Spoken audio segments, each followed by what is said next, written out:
L-Speaker tal-Parlament Angelo Farrugia ċaħad bil-qawwi li hu jew l-uffiċċju tiegħu għadda x'informazzjoni fir-rigward ta' xi deputat parlamentari qabel ma dak id-deputat ġie marraf skont il-liġi.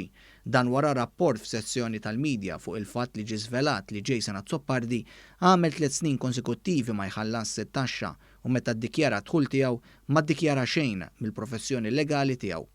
Kien One News u l-Gazzetta Kulħadd li żvelaw kif fl-aħħar 5 snin id-deputat nazzjonalista Jason Azzopardi ma ddikjarax jaqla l 3 snin konsekuttivi għall-2016, l-2017 u l-2018. Mit-tarif li kiseb l-editur ta' One News kif għandu dritt li jagħmel skont il-liġi, jirriżulta li l-unika formola tat-taxxa li daħħal Jason Azzopardi fl-aħħar 4 snin iddikjara biss li daħħal ftit mijiet ta' euro mill-università u l-onorarja parlamentari.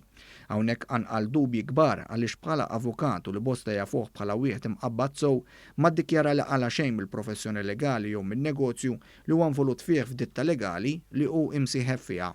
L-Speaker innota li huwa veru li żewġ talbiet ta' tax returns ta' ċertu deputati ġew imwiex balada. Dawn kienu talbiet mit-Times u One News u kienu jinvolvu numru żgħir ta' membri parlamentari.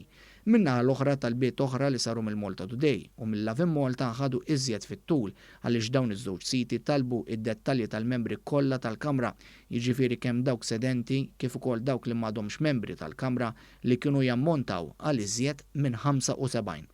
L-Speaker fakkar li skont il-liġi meta ssir talba l-formuloj tat-taxxa ta' xi deputat huwa jinforma lil dak id-deputat in kwistjoni u mbagħad jgħaddi l-informazzjoni lill-midja li għandha dritt għaliha. Qal l-informazzjoni jgħaddiha skont dak li jgħaddi l-Kummissarju għat-Taxxa.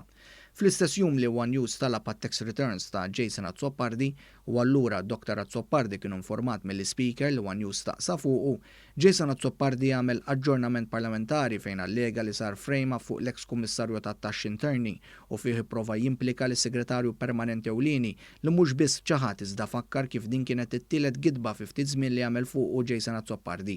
L-għada Jason Azzopardi saħansitra żamm laqat ma' strateġisti ta' Bernard Gregg li fihom għamilha ċara li jpretendi li l-Partit Nazzjonalista jaqbad in-narrattiva tiegħu minnu fih kull darba li jitkellem fil-Parlament u jirrepeti dak li jgħidu b'aktar illa.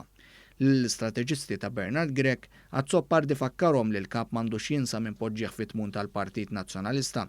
Għal-bidu Bernard Gregg ma reaġixxa xejn u prova ma jċaqlaqx l-ilmijiet, iżda meta mbagħad iffaċċjat b'aktar mistoqsijiet pertinenti, tenna li m'hemm l-ebda azzjoni li għandu jieħu fil-konfront ta' Jason Azzopardi. Bħalma ddefendih fil-każ tal-Kamra Lussuża f'Tel Aviv li Jason Azzopardi ħamman tal-grupp ta' suspettat mandant fil-qtil ta' Defne Caruana Galizja Jorgen Fenek, Bernard Gregg ħareġ onqu anki fuq is-saga tat-taxxa ta' Azzopardi.